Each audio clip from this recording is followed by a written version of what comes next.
سيتنافس 5 لاعبين مغاربة على التتويج بلقب كأس سوبر السعودي الذي تحتضنه مدينة أبوظبي الإماراتية، ويواجه فريق الهلال السعودي بمحترفه المغربي ياسين بونو فريق النصر السعودي غدا الاثنين، في الوقت الذي يواجه فيه فريق الاتحاد السعودي فريقه الوحدة.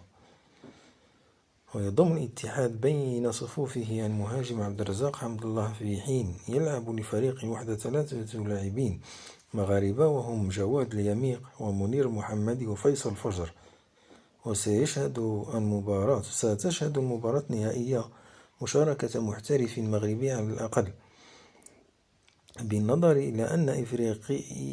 أن فريقي الاتحاد والوحدة طرفي نصف النهائي الأول يلعبان لهما محترفون مغاربة، ويمكن أن يشهد النهائي حضور محترفين مغاربة ضمن كلا الفريقين، في حال نجح ياسين بونو رفقة فريقه الهلال في تجاوز فريق النصر السعودي.